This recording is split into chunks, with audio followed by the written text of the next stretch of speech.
R Mukesh அறக்கட்டளை அலுவலக வளாகத்தில் நடைபெற இருக்கின்றது.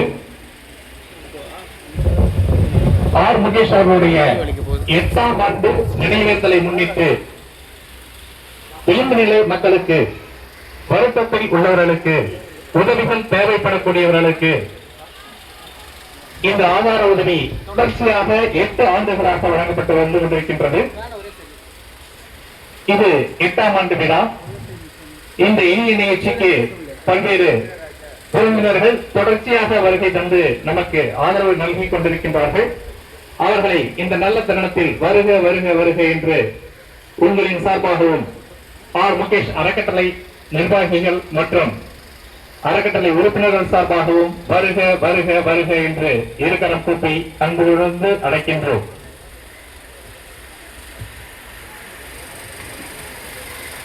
இந்த இனிய நிகழ்ச்சியில் மிக அற்புதமாக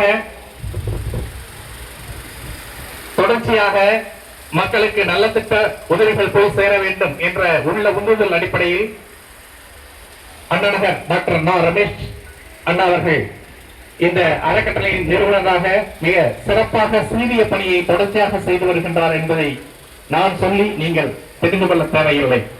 8 ஆண்டுகளாக இந்த பகுதியில் நீங்கள் அவரை நன்கு அறிந்திருக்கின்றீர்கள்.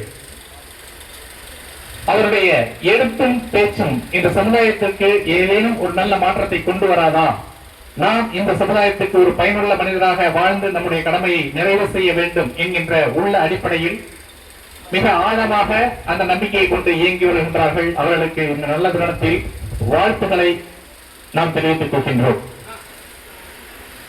அவருடைய தலைமையில் நடைபெறக்கூடிய இந்த நிகழ்ச்சி அவர் கைப்பட எழுதிய 2 நூல்கள் வெளியீட்டு விழாவாகவும் நடைபெற இருக்கின்றது என்பதை முன்பாக தெரிவித்து மகிழ்கின்றோம்.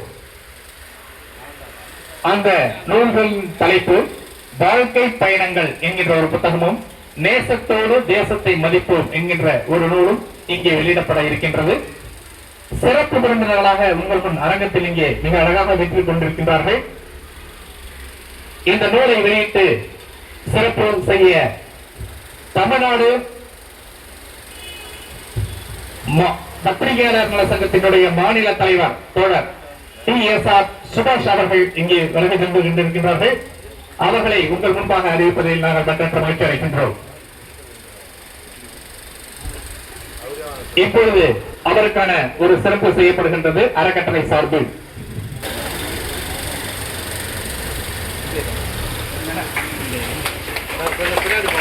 உங்கள் கட்டளை மூலமாக இந்த இணைய நிகழ்ச்சிக்கு சிறப்பு சேர்க்கும் சிறப்பு விருந்தினர்களுக்கு நீங்களும் உங்கள் மரியாதையை செலுத்தலாம்.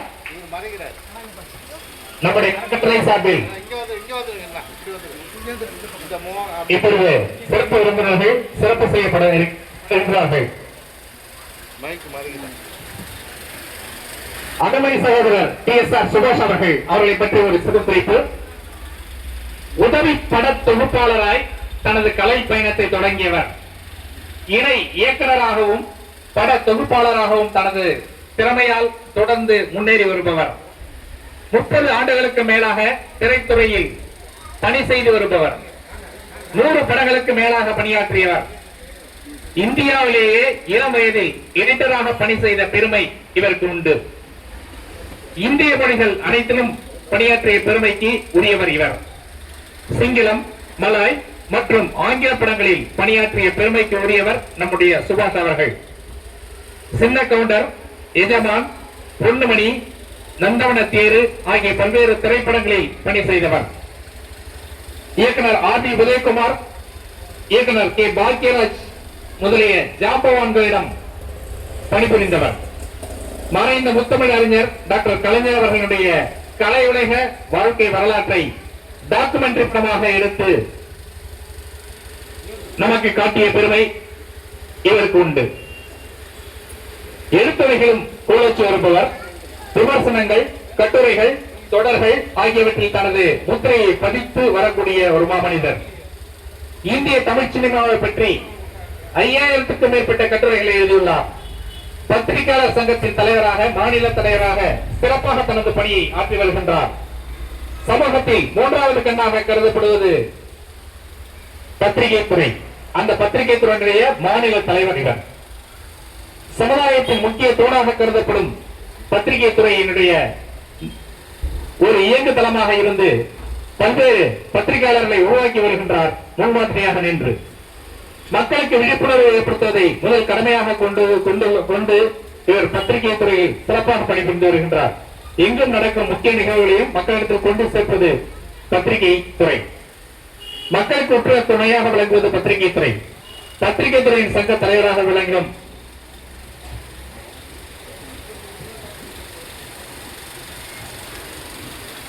நம்முடைய அருமையான TSR சுபாஷ் அவர்கள் சமூகத்திற்கு பயனுள்ள வகையில் தன்னுடைய செயல்பாடுகளை செயல்படுத்தி வருபவர். பல்வேறு தொண்டுகளை தொடர்ச்சியாக ஆற்றி வருபவர். ஊடகங்களின் வாயிலாக மக்கள் தொண்டாற்றுவதில் இவர் வல்லவர். முகேஷ் அறக்கட்டளை நிறுவனத்தின் மீது மாறாத கற்றுக்கொண்ட அருமை நண்பர். தமிழ்நாடு பத்திரிகையாளர் துறை சங்க தலைவராக சிறப்பாக தனது பணியை ஆற்றி வருகின்றார். மக்கள் நலன் ஒன்றையே குறிக்கோளாக கொண்டு வாழ்பவர். இவரை எல்லோரும் அன்புடன் தோழர் என்று அழைப்பார்கள். பொதுவுடைமை சித்தாந்தத்தில் அவருக்கு மிகுந்த ஆர்வம். அதையே தன்னுடைய வாழ்க்கை லட்சியமாக, ஒரு தொண்டாக, ஒரு இலக்காக கொண்டு அதை நோக்கி பயணித்து வருபவர். எங்கள் அழைப்பினை ஏற்று இந்த விழாவினை சிறப்பு நம் அருகாமை வீட்டுக்காரர் என்றுதான் சொல்ல தோன்றும். அந்த அளவிற்கு நமக்கு நட்பானவர். தொடர்ச்சியாக நம் அறக்கட்டளை அழைப்பை ஏற்று 8 ஆண்டுகளாக இங்கே வருகை தந்து இந்த நலத்திட்ட உதவிகளை அவர் கைகளால் கொடுத்து வருகின்றார்கள். திரு அதியமான் டிலிட் அவர்கள் 105வது வார்டு பெருநகர சென்னை மாநகராட்சியின் பொது சுகாதார குழு உறுப்பினராக மண்டலம் 8 பணிபுரிந்து வரக்கூடியவர். உங்களுக்கெல்லாம் நன்றாக அறிமுகமானவர். அவரை நாம் சிறப்பு விருந்தினராக இந்த ஆண்டும் அழைத்திருக்கின்றோம். இவரை பற்றிய ஒரு சிறு குறிப்பு புதியவர்களுக்கு. இலக்கணமான உயர்ந்து அதியமான் அவர்கள் அகத்தினையும் தர்மத்தினையும் கடைபிடிப்பவரே மனிதராகின்றார் என்கின்ற வழக்கிற்கு ஏற்ப இயங்கி வருபவர். அவரே மனதில் இன்றும் நிலைத்து நிற்கின்றார். அப்படிப்பட்ட எங்கள் சகோதரர் தான் அதியமான் அவர்கள். அண்ணாநகர் பகுதி மட்டுமல்ல, இதனை சுற்றியுள்ள அனைத்து பகுதி மக்களுக்கும் மிகவும் பரிச்சயமானவர், நன்றாக தெரிந்தவர், நீங்கள் அறிந்தவர். எளிய மக்களின் நின்று துன்பங்கள் அனைத்திலும் பங்கு பெறக்கூடியவர். கழக பணியையும் மக்கள் பணியையும் இரு கண்ணாக கொண்டவர். அக்கத்துடனும் ஊக்கத்துடனும் மக்கள் முன்னேற உழைப்பவர். அன்பையும் அறத்தினையும் கடைபிடிக்கும் சான்றோர். நேர்மையுடனும் உண்மையுடனும் வாழும் மாமனிதர். சத்தியத்தையும் சமத்துவத்தையும் போட்டிடும் மக்கள் சேவகர். அண்ணாநகர் வட்ட செயலாளராக சிறப்பாக பணியாற்றி வருகின்றார். பழகுவதற்கு மிகவும் இனியவர், அன்பானவர், இரக்கத்தையும் ஈடையும் உள்ளத்தில் கொண்டவர். மக்கள் தொழிலுக்காய் தோல் கொடுக்கும் தோழர். முகேஷ் அறக்கட்டளை நிறுவனத்துடன் நல்லுறவு பேணும் எங்கள் அவர். அனைத்து குரலுக்கு வந்து உதவிடும் தயாளன் அவர். இன்றிற்கும் எளிமைக்கும் உதாரணமானவர் அவர். இன்றுபோல் என்றும் அவருடைய சேவை தொடர இந்த நல்ல தருணத்தில் நம் அறக்கட்டளை சார்பில் நல்வாழ்த்துக்களை தெரிவித்துக் கொள்கின்றோம். உங்கள் கரவொலியுடன் பயப்படாதீங்க. அடுத்தவங்களை அப்ரிஷியேட் பண்றதுக்கு நம்ம கை தட்டலாம், தப்பே கிடையாது. 3வது அழைப்பாளராக நம்முடைய செயல்பாடுகள் எல்லாம் நமக்கு துணையாக இருப்பவர் டாக்டர் டி ஜெயபிரகாஷ் நாராயணன் அவர்களை உங்கள் முன்பாக அறிமுகப்படுத்துவதில் சிறப்பிப்பதில் நாங்கள் மற்ற மகிழ்ச்சியும் பெருமையும் எழுதுகின்றோம்.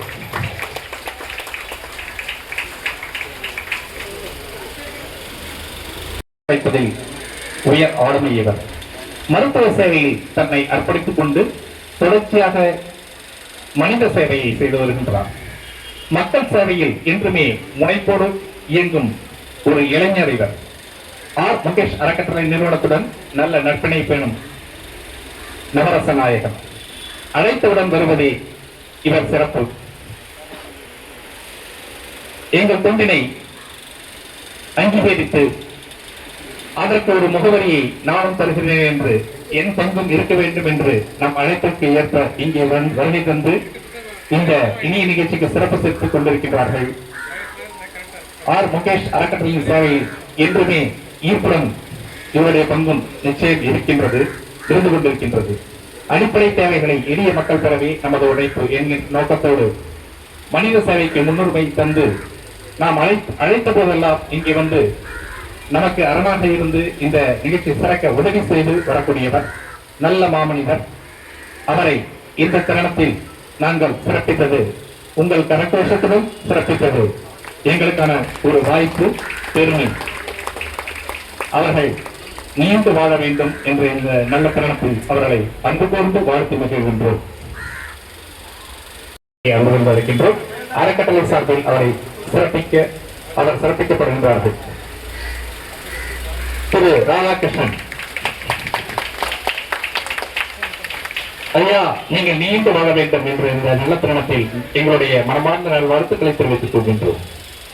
அதற்கு அடுத்தபடியாக விக்கிரவாண்டியைச் சேர்ந்த திரு ஏஎஸ் அஸ்கர் அலி, விழுப்புரம் மாவட்டத்தைச் சேர்ந்தவர், நம்முடைய அறக்கட்டளையுடைய செயல்பாட்டுக்கு உறுதுணையாக இருக்கக்கூடியவர், நம் ரமேஷ் அண்ணார் அவருடைய நண்பர் வைக்கப்படுகின்றார்கள். அதற்கடுத்து தொழிலதிபர் திரு சக்திவேல் அவர்கள் மேடைக்கு அழைக்கப்படுகின்றார்கள். தொழிலதிபர் பல மனிதர்களுக்கு தன்னுடைய தொழிற்சாலையில் தொழிலை வழங்கக்கூடியவர். அவர்களை நல்ல இந்த அறக்கட்டளை சார்பாக நாங்கள் வாழ்த்துகின்றோம். அதற்கடுத்து கவிஞர் தென்னவன், சமூக சிந்தனையாளர், 50க்கும் மேற்பட்ட நூல்களை எழுதியவர் என்பது குறிப்பிடத்தக்கது.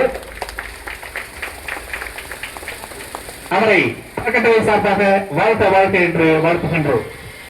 அவர் இப்பொழுது சிறப்பிக்கப்படுகின்றார்கள்.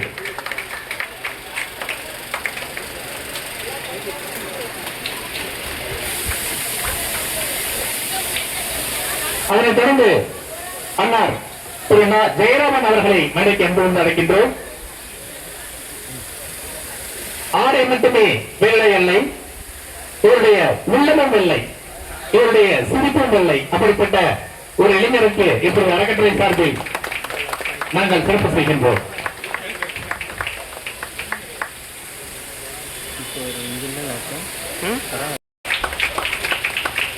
ஐயா, நீங்கள் இருவரும் நீண்டு நல்லபுடன் வாழ வேண்டும் என்று அறக்கட்டளை சார்பில் வாழ்த்து மகிழ்கின்றோம்.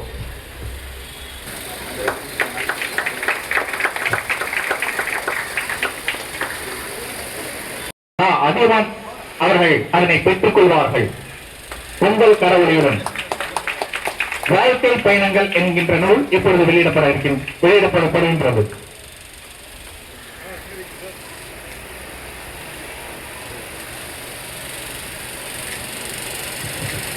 முதல்ல இந்த ரமேஷ் சாருக்கு வந்து கைத்தட்டல் கொடுக்கணும் எல்லாரும். என்ன ஒரு விஷயம்னு சொன்னா, ஒரு விஷயத்தில் நம்ம தோண்டு போகாம அதன் மூலமா என்ன செய்யணுங்கிறது யோசிக்கிறது. உதாரணத்திற்கு எத்தனை பேர் பிறக்கிறாங்க, எத்தனை பேர் இறக்குறாங்க. ஆனால் இருந்து நிறைய பேருக்கு பயன்பட முடியாமல், உதவி செய்ய முடியாமல் எவ்வளவு பேர் இருக்காங்க. ஆனால் மறைந்து பல பேருக்கு வந்து பயன் செய்யக்கூடிய வாய்ப்புகள் வந்து எல்லாருக்குமே கிடைக்கிறது கிடையாது. இன்னைக்கு பார்த்தீங்கன்னா முகேஷ் இத்தனை வருஷத்துக்கு அப்புறம், 8 வருஷத்துக்கு அப்புறமும் அவரால் வந்து இத்தனை பேர் பலன் பெறுறாங்க அப்படிங்கிறது பார்த்தீங்கன்னா அது நிச்சயமா வந்து அது ஒரு பாராட்டுக்குரிய ஒரு செயல். அது ஒரு கிஃப்ட் தான். அது சாதாரண விஷயமே கிடையாது. அது மட்டும் இல்லாம இந்த நிகழ்ச்சிக்கு நம்ம சித்தூர் அழகா எல்லாத்தையும் சொன்னாரு. இதுல கலந்துக்கிறவங்க பார்த்தீங்கன்னா அவர் ஜெயபிரகாஷ் நாராயண் சார்ல இருந்து, அதியமான் சார்ல இருந்து, தேவராஜ் சார்ல இருந்து எல்லாருமே இங்க இருக்கிற ஒவ்வொருத்தரும் அவருக்கு இந்த அளவுக்கு ஒத்துழைப்பு கொடுத்திருக்கிறாங்க. அதற்கு என்ன காரணம்னு சொன்னா, இது போன்ற தன்னலமற்றவர்கள் இந்த மேடையில் இருக்கக்கூடியவங்க ஒரு பொது நிகழ்ச்சி, ஒரு சமூகத்திற்கான ஒரு நல்ல விஷயம் அப்படின்னு சொல்லும் பொழுது எழுத்தாளர்கள் ஆகட்டும், இது போன்ற மருத்துவர் எல்லாருமே வந்து முன்னாடி வருவாங்க. அதே மாதிரி என்னோட அழைப்பு என்னோட பஞ்சம மாவட்டத்தில் லட்சுமணன் சார் வந்திருக்காரு. நேரம் கம்மியா கிளைமேட் ரொம்ப இருக்கு, எப்ப மழை வரமா இருக்குது, சுத்தமா சொல்லணும்னு சொன்னாங்க. அதனால ஒரே விஷயத்தோடு முடிக்கணும்னு நினைக்கிறேன். இன்னொன்று வீட்டை கட்டிப்பார், கல்யாணம் பண்ணி பாருங்க. அது இன்னொரு முக்கியமான விஷயம், புத்தகம் போட்டுப்பார். ஆனா அது ரெண்டு கூட வந்து கடன் கிடைக்கும், எல்லாமே கிடைக்கும். ஆனா எனக்கு எதுவுமே கிடைக்காது. ரமேஷ் சார் வந்து தன் மனதில் பட்ட விஷயங்களே வந்து எழுத்து மூலமாகவும் இந்த சமுதாயத்துக்கு வந்து அவர் பதிவு செஞ்சுட்டு வராரு தொடர்ச்சியா. அதற்கு இடத்துல பாராட்டுகள். நேரம் கண்டு ஒரே ஒரு விஷயத்தை மட்டும் இந்த இடத்துல சொல்லணும்னு நினைக்கிறேன். இந்த விஷயத்தை இந்த பகுதியில இந்த மக்கள் மத்தியில் அவர் பண்ணியிருக்காரு. காரணம் என்னன்னா, இங்க பாதிக்கப்பட்ட இந்த இருக்கக்கூடியவங்களுக்கு கொஞ்சம் பேருக்கு போனாலும் அது முழுமையா போய் சேரணும்னு சொல்லிட்டு, அதே மாதிரி மாற்றுத்திறனாளிகளுக்கு இங்க கூப்பிட்டிருக்காரு. உண்மையான விஷயம்னு சொன்னா, யாருமே இங்க மாற்றுத்திறனாளிகள் கிடையாது. எல்லாமே இருந்தும் யாருக்கும் எந்த உதவியும் செய்யாம இருக்காங்க பார்த்தீங்களா, அவர்களே உண்மையான மாற்றுத்திறனாளி. அதனால இங்க மாற்றுத்திறனாளிகள் யாருமே கிடையாது. உண்மையான மாற்றுத்திறனாளிகளுக்கு அப்படின்றதெல்லாம் நம்ம யாரையும் அடையாளப்படுத்த கிடையாது. சொல்லப்போனா மாற்றுத்திறனாளிகள் அப்படிங்கிற வார்த்தைகளே மாத்திட்டு தன்னம்பிக்கை மிக்கவர்கள் அப்படின்னு சொல்லணும். இதுக்கப்புறம் மாற்றுத்திறனாளிகளை யாராவது நம்ம பார்த்தோம்னா, அவங்க மிக நம்மள எல்லாரை விட ரொம்ப தன்னம்பிக்கை வாய்ந்தவர்கள் அப்படின்னு சொல்லணும். அப்படி 200க்கும் மேற்பட்ட தன்னம்பிக்கை வாய்ந்தவர்களுக்கு இன்னைக்கு நலத்திட்டங்கள் உதவிகளை வழங்குறாங்க. கடைசி ஒரே ஒரு விஷயத்தை சொல்லி முடிச்சுக்கிறேன். தரவன்ல பண்ணாரு ஒரு நாள், ஷாக் ஆயிட்டார். என்னன்னு பார்த்தா, சர்ச்சில் ஆளுங்களே வரல, யாரையா இருக்கு. மசூதிக்கு யாருமே போல, கூட்டமே இல்ல. பெருமாள் கோயில், சிவன் கோயில், முருகன் கோயில் எங்க போனாலும் பெருசா கூட்டம் இல்ல. என்ன எங்கேயுமே கூட்டமே இல்லையே அப்படின்னு பாக்குறாரு.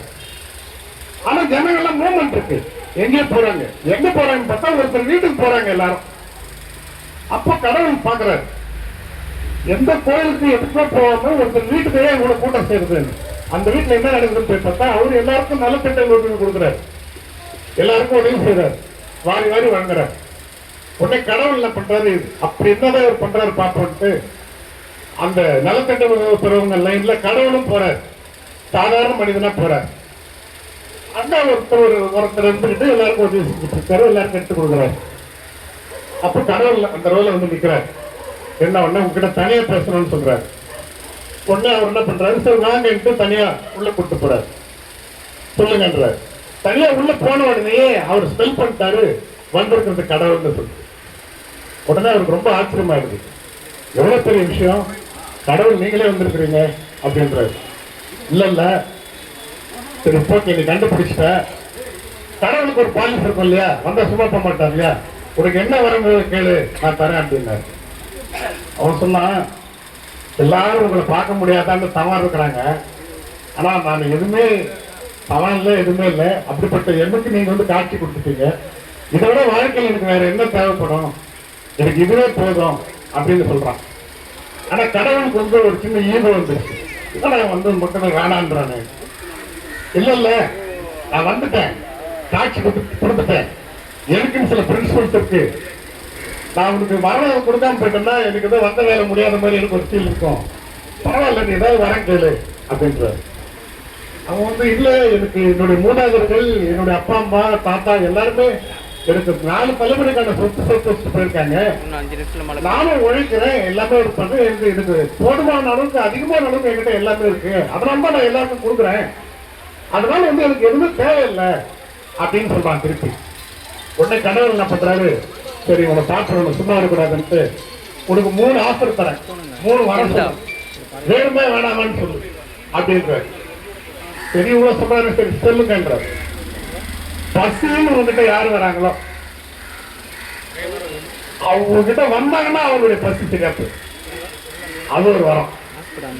இன்னொன்னு, என்னதான் அவங்க உடம்புல வியாதி இருந்தாலும் உன்னை அவங்க கட்டி தழுவினாங்கன்னா அந்த வியாதி எல்லாமே நல்லாயிடும். அது தோல் வியாதியா இருந்தாலும் சரி, எந்த கொத்து வியாதியா இருந்தாலும் சரி, எதுவா இருந்தாலும் சரி. இது 2வது வரும்.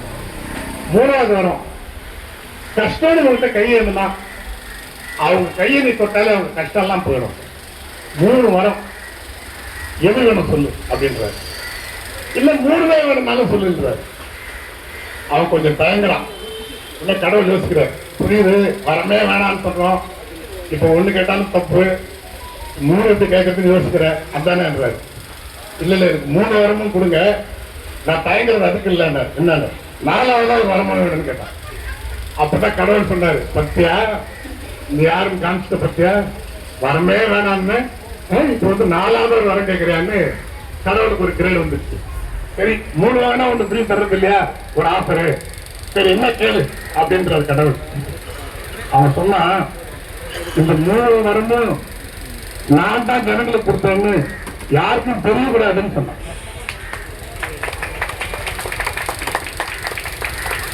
அந்த இடத்துல கடவுளே தோத்து போனார். கடவுள் ஒரு நிமிஷம் ஸ்டன் ஆயிட்டார். இப்பதான் கடவுளுக்கே தெரியுது எந்த கோயில்களுக்கும் ஆலயங்களுக்கும் மசூதிகளுக்கும் போகாத கூட்டம் ஏன் இவரு தேடி வருது. ஏன்னா நான் தான் இதை செஞ்சேன்னு அவனுக்கு தெரியக்கூடாதுன்னு ஒரு வரம் வேணும்னு கேட்டான். பார்த்தீங்களா, இதோட அடையாளம் தான் ரமேஷ் சார் நினைச்சிருந்தாருன்னா ஒரு பெரிய இந்த ரோட்டு கிளப் லைன்ஸ் கிளப் எல்லாம் பார்த்துருப்பீங்க. ஒரு 100 ரிக்ஷாக்காரங்களுக்கு ஆட்டோக்காரங்களுக்கு வந்து 50 ரூபாய் 75 அது கூட ஸ்பான்சர் வேண்டிய ரெயின் கோட் ஏதாவது கொடுப்பாங்க. அன்னைக்கு ராத்திரி 3000 ரூபாய்க்கு பார்த்து வச்சு தண்ணி அடிச்சிருவாங்க. 5 லட்சம் ரூபாய்க்கு வந்து ஸ்டார் ஹோட்டல்ல வந்து அதுக்கு பில் வந்துடும். நலத்திட்ட உதவிகள் பத்தி பாத்தீங்கன்னா அது 20,000 ரூபாய் 25,000 ரூபாய் கூட இருக்காது. அந்த ரெயின் கோட்டை அடுத்த மழை கூட கிழிஞ்சிடும், அது வேற. ஆனா அதுக்காக இவங்க கொண்டாடுறதுக்கு பாத்தீங்களா, அந்த டிஸ்ட்ரிக்ட் ஜட்ஜி இவங்க அவங்க எல்லாம் சேர்ந்து பண்ணி ரோட்டுக்கு எல்லாம் சேர்ந்து அந்த ஒரு டின்னர், அந்த சாப்பாடு 3000 4000, அந்த பார்ட்டி அதெல்லாம் ஒரு 5000 5 லட்சம் ரூபாய்க்கு ஒரு பில் வந்துடும். அதை கொண்டாடிடுவாங்க. அந்த மாதிரி எல்லாம் நிகழ்ச்சிகள் பண்ணாம தன்னுடைய எளிய மக்களுக்கு தான் அன்றாடம் பழகிற நம்மளோட உருவாடி கொண்டிருக்கக்கூடிய நம்மளுடைய மக்கள், நம்மளுடைய பகுதி மக்களுக்கு இந்த நலத்திட்டங்கள் உதவிகள் போய் சேரணும் மக்களோட. இன்னொரு விஷயம் நான் சொல்றேன், ரமேஷ் சார் வந்து இந்த கொடுக்குற அரிசினாலேயோ இந்த மளிகையாலேயோ இந்த உதவியால எல்லாரோட வாழ்க்கை தரம் மாறிடுமா அப்படி கிடையாது. அவர் அதுக்காக செய்யல, உங்கள் குடும்பத்தில் நாடு நடத்துறா இருக்கிறோம் சொல்றதுக்காக இதெல்லாம் செய்யறாங்க. நமக்கு எவ்வளவு இழப்புகள் வரும், அந்த இழப்புகளை நம்ம எப்படி நம்மளுக்கு ஏற்றுக்கிறது, இந்த சமூகத்துக்கு அதை எப்படி நம்ம ஒப்புக்கிறது அப்படிங்கிறதுக்கான ஒரு அடையாளமா தான் இந்த முகேஷ் அறக்கட்டளை 8வது ஆண்டு விழாவில் தொடர்ச்சி 8வது ஆண்டா இது மிக சிறப்பாக செய்யறாரு. அவருக்கு என்னைக்குமே எங்களோட தமிழ்நாடு பத்திரிகையாளர் சங்கம் நாங்கள் என்னைக்குமே நாங்கள் எல்லாருமே துணையா இருப்போம். இங்க கலந்துகிட்டு சிறப்பு நிகழ்ச்சியில் சிறப்பு இருக்கக்கூடிய ஒவ்வொருத்தரும் நான் அந்த இடத்துல நன்றியை தெரிவிச்சுக்கிறேன். உங்களுக்கு எல்லாம் எவ்வளவு முக்கியமானவர்கள், எவ்வளவு பணிகள் இருக்கும், எழுத்தாளர்கள் இருந்து எல்லாருமே வந்திருக்காங்க. இது போன்றவர்களுக்கு வந்து நாம எல்லாரும் கூட பக்கபலமா இருக்கிறது வந்து ரொம்ப மகிழ்ச்சி தருது. அதே மாதிரி இந்த உதவி பெறுவர்களுக்கு ஒரே ஒரு விஷயத்த சொல்றேன், நீங்க உங்களுக்கு ரமேஷ் சார் மாதிரி 4 பேருக்கு உதவி செய்யக்கூடிய ஒரு நிலை வந்துச்சுன்னா இதே மாதிரி நீங்க மற்றவங்களுக்கு செய்வீங்க பார்த்தீங்களா, அது இவங்களுக்கு செய்யற ஒரு உதவி. நன்றி தெரிஞ்சுக்கிட்டு வாய்ப்புக்கு விடைபெறுவேன். நன்றி, வணக்கம். அன்னார் அவர்களுக்கு அறக்கட்டளை சார்பில் எங்கள் நெஞ்சார்ந்த நன்றியை தெரிவித்துக் கொள்கின்றோம். இப்போது அதிகமான அவர்கள் இப்போது நம்மும் பேச வருகின்றனர்.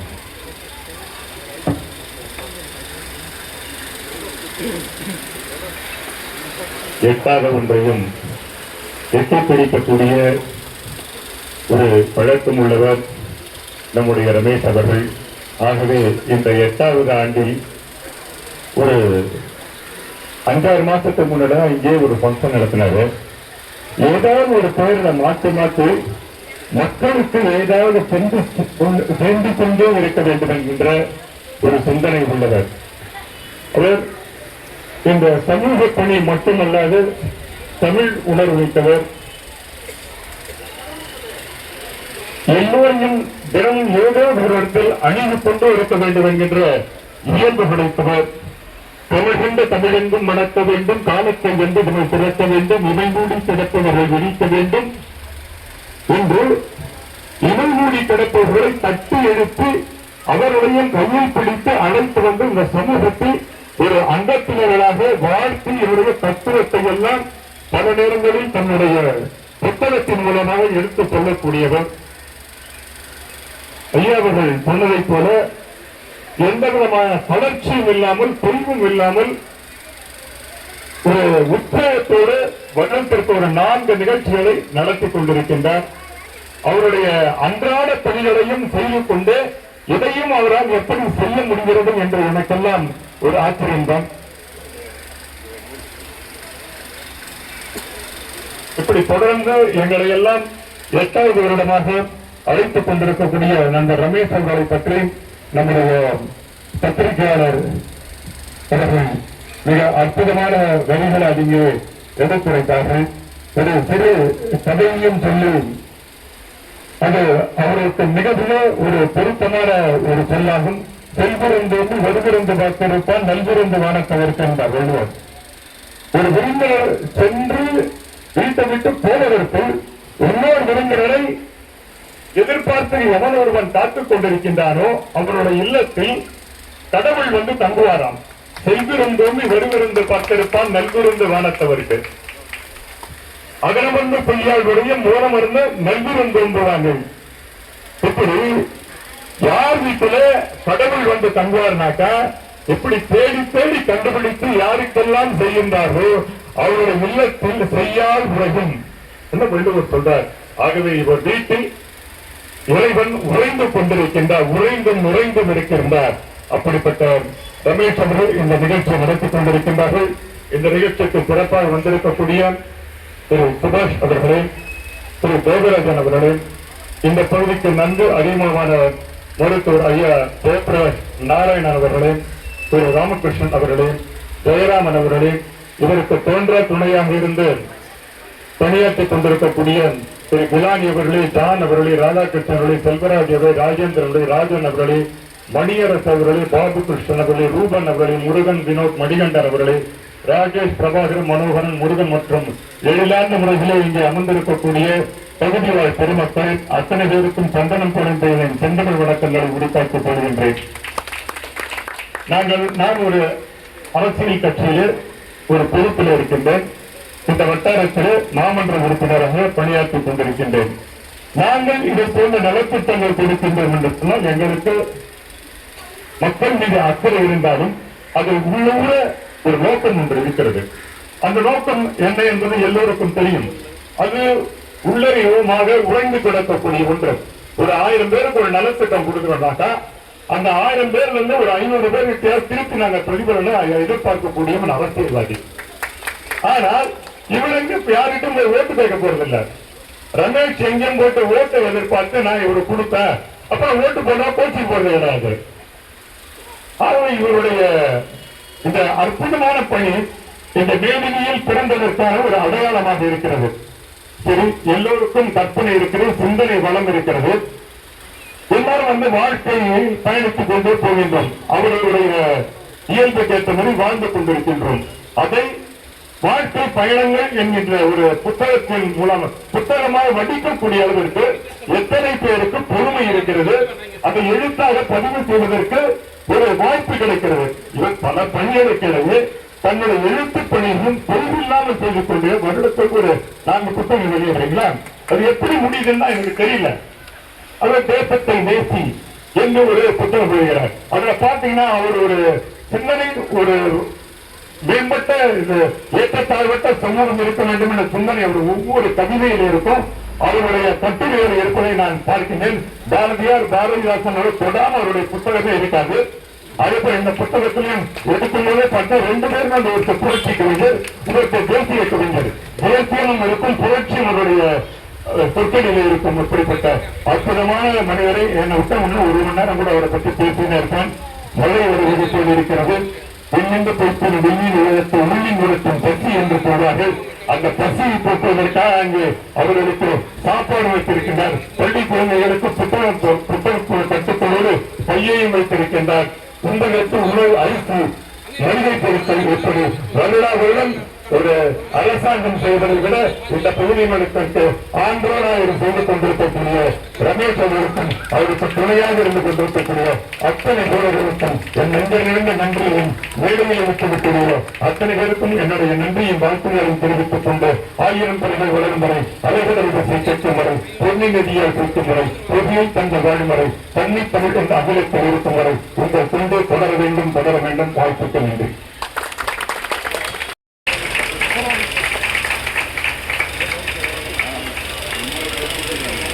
நீங்க வாங்க போடுங்க, அங்க இருந்து தான் வரணும். நல்லா அடிச்சுடா வீடியோ, அதனால அங்க போயிடுங்க. அப்படி இருந்தா இது வரணும். இப்படி இருந்தா நீங்க வர முடியாது. டோக்கன் வச்சிருக்கிறவங்க மட்டும் போங்க. அடுத்ததாக டாக்டர் எம் ரவிச்சந்திரன் ஐயா அவர்களை மேடைக்கு அழைக்கின்றோம். அவர் இப்பொழுது அறக்கட்டளை சார்பாக இருக்கின்றார்கள்.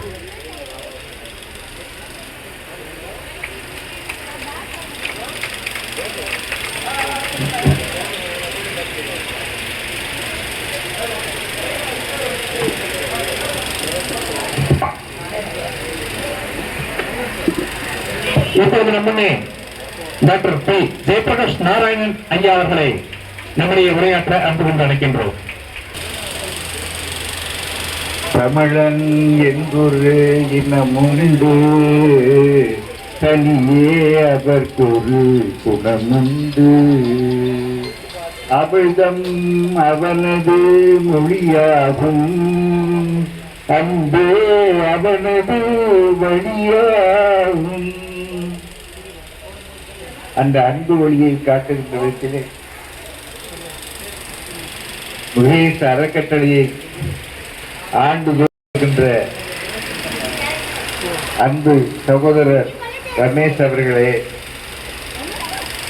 கண்ணதாசன் ஒரு பாட்டில் சொல்லுவார், மழை கொடுக்கும் கொடையும் ஒரு 3 மாதம், வயல் கொடுக்கும் கொடையும் ஒரு 2 மாதம், மாவீரன் கண்ணனுக்கோ ஒரு 4 மாதம் என்று அவருடைய கொடையை சிறப்பித்து சொல்லுவார். அதுபோல தினசரி கச்சேரி வாட்ஸ்அப்பை திருப்பி பார்க்கும் போதெல்லாம் ரமேஷ் அவர்கள் எந்த இடத்திலே கருணை மலை பொழிந்து கொண்டிருக்கிறார்கள் என்பதை நாம் பார்த்து மகிழ முடியும். இந்த விழாவிலே பங்கு கொள்கின்ற பத்திரிகையாளர் சங்க தலைவர் சுபாஷ் அவர்களே, பொது வாழ்க்கை என்றால் எப்படி இருக்க வேண்டும் என்பதற்கு இலக்கணம் அமைத்து தருகின்ற செந்தமிழ் நாவலர் என் அன்பு உடன்பிறப்பு அதிகமானவர்களே, விழாவிலே கலந்து கொண்டு சிறப்பிக்கின்ற கவிஞர் தென்னவன் அவர்களே, ராதாகிருஷ்ணன் அவர்களே, ராமமூர்த்தி அவர்களே, என்னை சார்ந்தவர்களே, இதனால் பயன்பெறுகின்ற பெரியோர்களே, தாய்மார்களே, இந்த பணியிலே ரமேஷ் அவர்களுக்கு அணுக்கமாக இருக்கின்ற அவருடைய தளபதிகளே, உங்கள் அனைவருக்கும் என்னுடைய நெஞ்சார்ந்த வணக்கத்தை தெரிவித்துக் கொள்கிறேன். வயிற்றுக்கு போரிட வேண்டும், இங்கு வாழும் மனிதர்க்கெல்லாம் பயிற்சி பலகளை தந்து இந்த பாறை உயர்த்திட வேண்டும் என்று சொன்ன பாரதியை நினைவூட்டுகின்ற வகையிலே பசிப்பிணியை மாற்றுவது மட்டுமல்ல, பள்ளிகளுக்கு செல்லுவதற்கு நூல்களையும் வழங்கி இந்த விழாவை சிறப்பிக்க செய்திருக்கிறார் நம்முடைய ரமேஷ் அவர்கள். பிணியிலேயே பயமான பிணி அது பசிக்கு. மானம், குலம், கல்வி, வன்மை, அறிவுடைமை, தானம், தவமுயற்சி, தாளாண்மை, தேனின் கசிவந்த சொல்லியர் மேல் காமுறுதல், 10ம் பசிவந்திட பறந்துவோம் செய்தான். எந்த சமுதாயத்தில் பசிப்பணி ஆற்றலையோ அங்கே குற்றங்கள் அதிகமாயிடும். ஆகவேதான் வள்ளலார் அவர்கள் பசிப்பிணி தீர்க்கின்ற பணியையே பெரிய பணியாக செய்தார். இங்கே ஏனோ தானோ என்று இதெல்லாம் செய்யலை நம்ம ரமேஷ். அந்த இதுலேயே எக்ஸ்போர்ட் குவாலிட்டி தான் வாங்கி வச்சிருக்கிறார். மக்களுக்கு கொடுக்கறதுக்காக எக்ஸ்போர்ட் குவாலிட்டி தான் வாங்கி வச்சிருக்கிறார். எனக்கு பின்னாலேயும் பலர் பேச இருக்கிறார். நான் ஏதோ உங்களுடைய பணியில ராமர் பாலம் கட்டும்போது அணில் மணலை எடுத்து போட்ட மாதிரி நாங்களும் ஏதோ உங்களோடு நிற்கிறோம். ஆனால் அந்த இமாலய பணியை தொடங்கும் பொழுது அதற்கு ஏற்ப நாங்கள் உங்களுக்கு துணை நிற்போம் என்பதை நான் வேண்டுகோளாக வைக்கிறேன். தமிழன் என்றாலே அவன் லட்சியத்துக்காக வாழக்கூடியவன் என்பதுதான் நம்முடைய வரலாறு. என்னை ஈன்ற தந்தைக்கும் தாய் நாடு தனக்கு முன்னால் தினையளவு பயனேனும் கிடைக்குமானால் செந்தொழியும் நாள் எனக்கு திருநாளாகும் என்ற பாவேந்தர் பிறந்த நாடு இந்த நாடு. அதுதான் நம்முடைய வேதம். அதை பின்பற்றி நம்முடைய லட்சியம் வாழ்வு அமையும். ரமேஷ் அவர்களுக்கு நாங்கள் என்றைக்கும் துணை நிற்போம் என்பதை உறுதி கூறி வாய்ப்பளித்தமைக்கு நன்றி கூறி அமைகிறேன். வணக்கம். இந்த காலை வேளையில் அண்ணன் ரமேஷ் அவர்களை வாழ்த்துவதற்காக வானமே வாசல் கொண்டு காத்திருக்கையில் இடையில் குறுக்கீடு செய்வதற்காக முதலில் சான்றோராகிய உங்கள் சபையில் மன்னிப்பு கேட்டு போகின்றேன். அண்ணன் அவர்கள் வாழ்த்துவதற்கு வழிகாட்டிய எனக்கு முன்னால் பேசிய அண்ணன் ஜெயராமன் அவர்களை பற்றி ஆடை மட்டும்தான் வெள்ளை, இதையும் வெள்ளைதான் என்று சொன்னார். ஆனால் அது மட்டுமல்ல, எங்கள் பகுதியில் அவரது தூய்மை மட்டுமல்ல, அவர் ஒரு தாய்மை. அண்ணன் அவர்களுக்கும் அவருடைய இளவல் தம்பி தோழர் என் நெஞ்சம் நிறைந்த நண்பர் ராஜேந்திரன் அவர்களுக்கும் வணக்கத்தை சொல்லி என்னுடைய சிற்றுரையை துவங்குகிறேன். அண்ணன் ரமேஷ் அவர்களை அறிமுகம் செய்து வைக்கின்ற பொழுதே என் இதயம் குளிர்ச்சியோடுதான் வெப்ப காலத்தில் அறிமுகம் செய்தார் அண்ணன் தோழர் ராஜேந்திரன் அவர்கள் அண்ணன் அவர்களை. அப்பொழுது அவர் சந்தித்த 5 மணிக்குள்ளிதான் பேசினேன். இதயம் குளிர்ந்து வெளியே வந்து அன்று இரவு ஃபுல்லாம் நான் உறங்கவில்லை. இவருடைய சாதனைகள் மட்டுமல்ல, இவருடைய எழுத்து திறமை. அவருக்கு 2 கண்களை போல, ஒரு கண்கள் எழுத்து, ஒரு கண்கள் சமூக தொண்டு. இந்த 2ஐ ஒப்பிட்டு 2 சிறு கதைகள் மட்டும் நான் பதிவு செய்து விடைபெறலாம் நினைக்கின்றேன். பாரதியும் பாரதிதாசும் இதயத்தில் தாங்கி எழுத்து திறனை காட்டுகிறார் என்று சொன்னார்கள் எனக்கு முன்னால் உரையாற்றியவர்கள். பாரதியுடைய கனவு தன்னுடைய இளம் வயதில் 28 ரூபாய் சேர்த்து வைத்து அந்த 28 ரூபாய் நூலை வெளியிட முடியுமா என்று கனவு கண்டிருந்தார். அந்த கனவு நினைவானதா என்றால் இல்லை. இதுவரையில் வரலாற்றில் மாலை நேரத்தில் புதுவையில் நடைப்பயிற்சி சென்று கொண்டிருக்கின்ற பொழுது பாரதி முன்னால் ஒரு கூடை வியாபாரி மகளிர் வந்தார். கூடு நிறைய படைகளை அடுக்கிக் கொண்டு பழமோ என்று வீதியை சுற்றி வருகின்ற பொழுது, அம்மா இங்கே வாருங்கள், என்ன இந்த நேரத்தில் பழத்தை விட்டு கொண்டு வருகின்றீர்கள், மாலை சாய்ந்து விட்டதை என்று கேட்கின்ற பொழுது, ஐயா காலையிலிருந்து கூவி விட்டு வருகின்றேன், ஒரு பழமுடன் விற்பனையாகவில்லை, இந்த பழத்தை விற்றால்தான் என் வீட்டில் உலை ஏறும் என்று சொன்ன அந்த தாய்மாருக்கு, அப்படியா பழத்தை இறக்கு, எவ்வளவு ரூபாய்? 30 ரூபாய். ஐயோ என்னிடம் இருப்பது 28 ரூபாய், பரவாயில்லையா என்று சொல்லி அந்த 28 ரூபாயை தன்னுடைய கனவை விற்றுவிட்டு அந்த படத்தை மக்களுக்கு வாதி வைத்த பாரதியை இரவத்தில் தாங்குகின்ற அண்ணனை வாழ்த்துகிறேன். இன்னொரு கண்ணு என்று சொன்னேன்னு தெரியுங்களா? ஒரு விவசாயி நிலம் இருக்கிறது, இன்னொரு விவசாயியும் பக்கத்தில் நிலம் இருக்கிறது. ஒரு விவசாயி ஆன்மீகவாதி, ஒரு விவசாயி நாத்திகவாதி.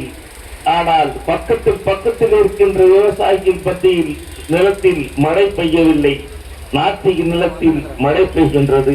ஆத்திக நிலத்தில் சதா சிவனையே வணங்கிக் கொண்டிருக்கின்றவனுடைய நிலத்தில் மழை கொட்டிக் கொண்டிருக்கின்றது. அவனுக்கு வெறுப்பு வருகிறது. சிவனிடம் நேராக போகிறான். சிவனே, உன்னை தினமும் போற்றுகிறேன், உன்னை தினமும் வணங்குகிறேன், வாரத்திற்கு 7 நாட்கள் விரதம் இருந்து கொண்டிருக்கின்றேன். ஆனால் என்னுடைய நிலத்தில் நீ மழை பொழியவில்லையே. அவன் உன் சதா குத்தி கொண்டே இருக்கிறானே, அவன் திராவிட இயக்கத்தை சார்ந்தவன் அல்லவா? அவனுடைய நிலத்தில் மட்டும் மழை பெய்து கொண்டிருக்கிறார் என்று கேட்கின்ற போது சிவன் காட்சியளித்து சொன்னான், உன்னுடைய வருமானத்தை நீ என்ன செய்தார்? நான் என்ன செய்ய வேண்டும்? என்னுடைய நிலம், என்னுடைய உழைப்பு, நான் வருமானம், என்னுடைய பிள்ளை குட்டிகளை நான் காத்து கொண்டிருக்கின்றேன் என்று சொன்னவன் ஆன்மீகவாதி. நாத்திகனான திராவிட இயக்கத்தை சார்ந்த அண்ணன் ரமேஷை போன்றவர்கள் சொன்னான், அந்த விவசாயி என்னுடைய வருமானத்தில் 3 பங்கு ஏழை மக்களுக்காக செலவு செய்கிறேன். அந்த பார்வையை அண்ணனை பார்த்து 3 முறை அண்ணன் ஜெயராமன் அவர்களுக்கும் தோழர் ராஜேந்திரர்களுக்கும் வணக்கத்தை சொல்லி விடைபெறுகின்றேன். நன்றி, வணக்கம்.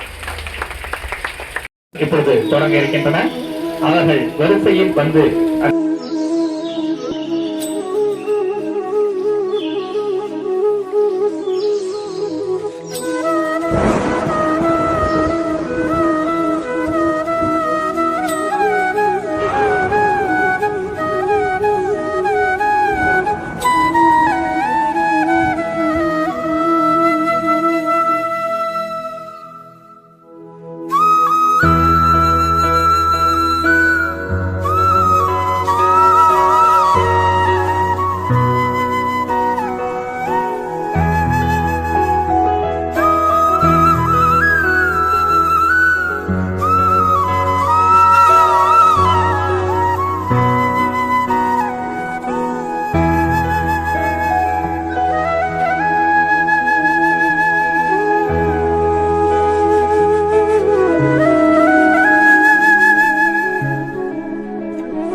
கொஞ்சம் வெயிட் பண்ணுங்க.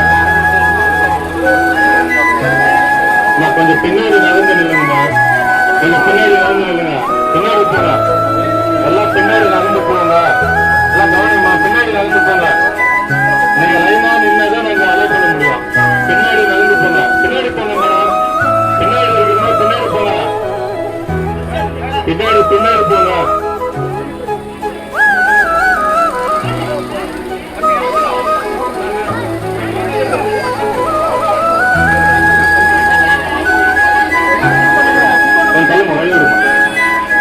வழிவிடுமா போமா. வழிவிட வணக்கம். ஆமா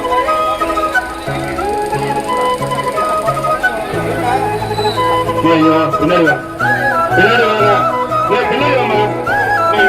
பின்னாடி வா. பின்னாடி வாங்க. பின்னாடி வாங்க. இங்க வா. பின்னாடி வா. இன்னும் சைடு வாமா. இன்னும் சைடு வாமா. பின்னாடி போங்க. இன்னும் பின்னாடி போங்க. இன்னும் போங்க. பின்னாடி போங்க. இங்க வாமா. பின்னாடி வாமா. இங்க வாமா. இங்க வாமா. பின்னாடி வாமா.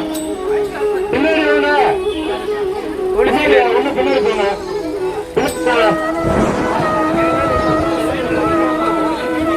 பின்னாடி வா. பின்னாடி வா. கொஞ்சம் பின்னாடி போங்க. அப்படி நடந்து போங்க. கொஞ்சம் பின்னாடி நகருங்க. பின்னாடி போங்க. ஒண்ணு போங்க. ஒண்ணு போங்க. பின்னாடி போங்க. பின்னாடி நகருமா. பின்னாடி நகரு வாங்க. பின்னாடி வாங்க. பின்னாடி வாமா. இன்னும் பின்னாடி போங்கம்மா. பின்னாடி போங்க. எல்லாத்தையும் பின்னாடி போங்க. வாங்க. பின்னாடி வாங்க. பின்னாடி வாங்க. பின்னாடி வாமா. பின்னாடி வாமா. பின்னாடி வாமா. பின்னாடி நீ நகருமா. பின்னாடி நகருமா. பின்னாடி வா. பின்னாடி வா.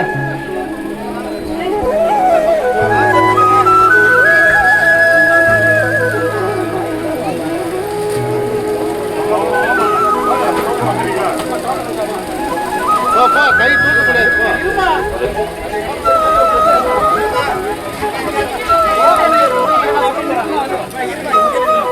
பின்னாடி போங்கம்மா. கொஞ்சம் பின்னாடி புரிய பண்ண முடியும். பின்னாடி போங்க. நத்துங்க. பின்னாடி போங்க. பின்னாடி வாமா. பின்னாடி வாமா. ஏன்னா ஒருத்தர் மாதிரி ஒருத்தர் முன்னாடி இருக்கிறீங்க. உங்களுக்கு எதுவும் இல்லையா? ஏமா இங்க முன்னாடி வருங்க. ஏமா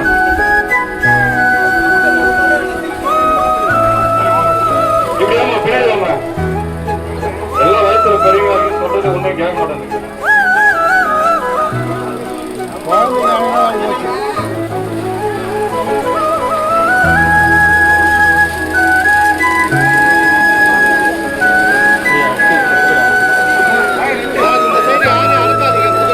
அப்படியே லைன்ல நில்லுங்க.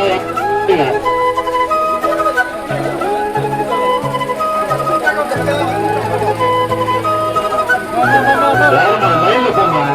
ஏமா பின்னாடி பின்னாடி வந்து இருக்கீங்க? வெக்கமா இல்ல உங்களுக்கு?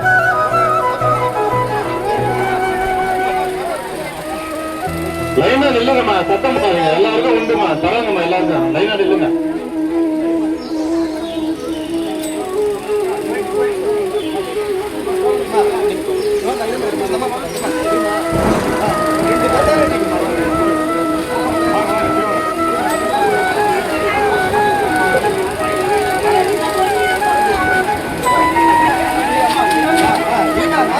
இருமா இருமா இருமா.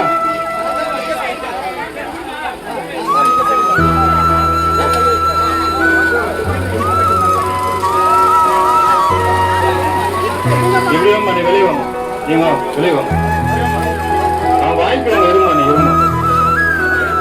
அப்ப கடைசியா வாங்கிக்கணும்.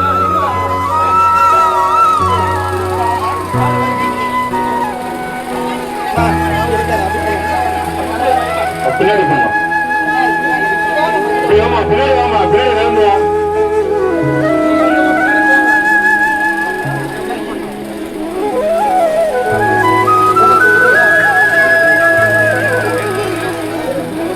சார் நீங்க எதிர ஏன் சார் நிக்க வைக்கிறீங்க? இப்படி யார் வந்தீங்கன்னா இப்படி கஷ்டமா இருக்குதுல்ல.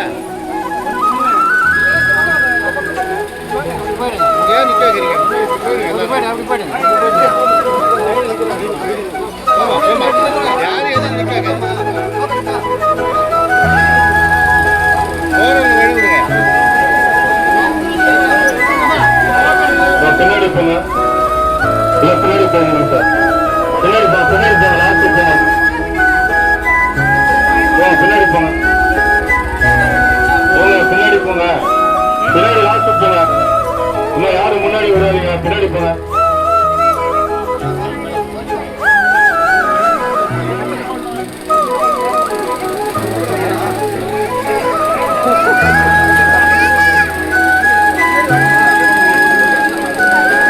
ஒரே லைனா நில்லுங்கம்மா, ஒரே லைனா நில்லுமா. ஏமா பக்கத்தில் நிக்கிறீங்க? அப்படியே தொடருமா. ஒரே லைனா நில்லுங்கம்மா.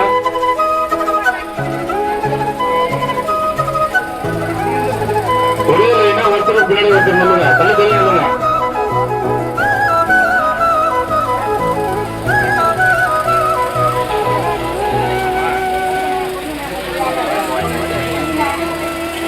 அப்படியே நில்லுமா. நீங்க அப்படியே இருமா. இது கொண்டாரு.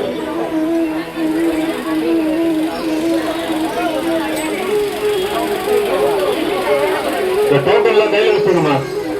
டோக்கன் எல்லாம் கையில வச்சுங்க. லைனா நில்லுங்க. போமா.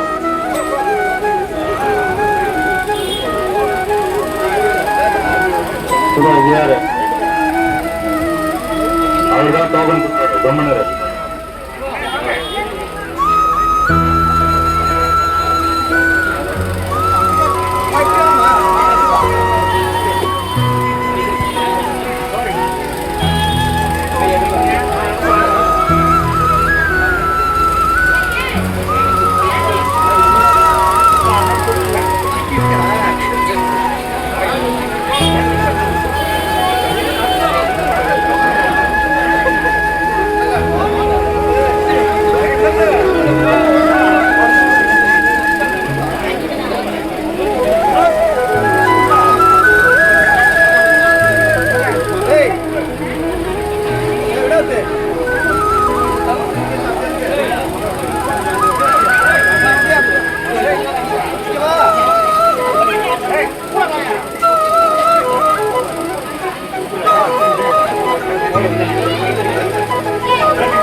பொறுமையா வாங்க, லைனா வாங்க. ஒருத்தர் பின்னாடி ஒருத்தர் கரெக்டா வாங்க. உங்களுக்கு கொடுத்த டோக்கன் கையில வச்சுக்கிறேன். டோக்கன் இல்லாத தனியாக இருந்தீங்கன்னா கடைசியாக உங்களுக்கு என்னென்ன செய்வாங்க.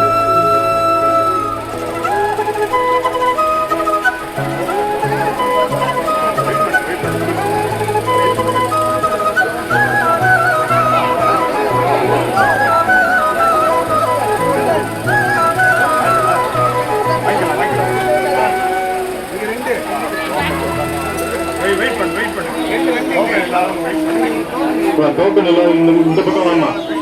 கொஞ்சம் வெயிட் பண்ணுமா. பாரு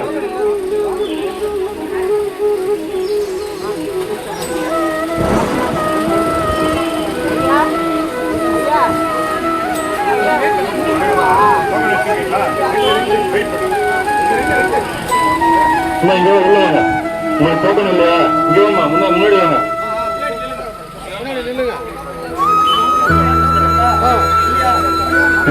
டோக்கன் கேளுங்க. டோக்கன் இல்லாத வாங்கன்னு சொல்றோம். போங்க, பின்னாடி போங்க. லாஸ்ட் போய் நில்லுங்க.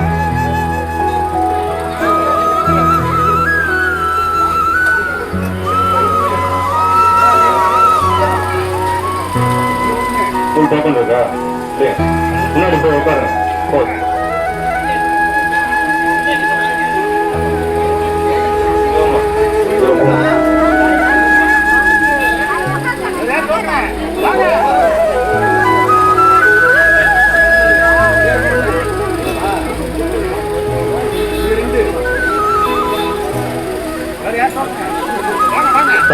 டோக்கன் கையில வச்சுங்க. வாங்க, கூடுறாங்க.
வாங்க லைனா வாங்க.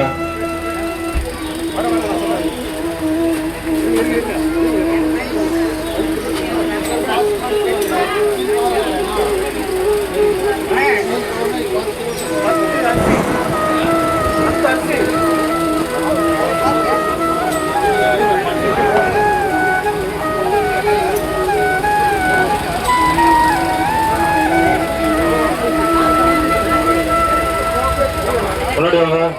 டோக்கன் வச்சிருக்காங்க முன்னாடி வா. டோக்கன் வச்சுங்க.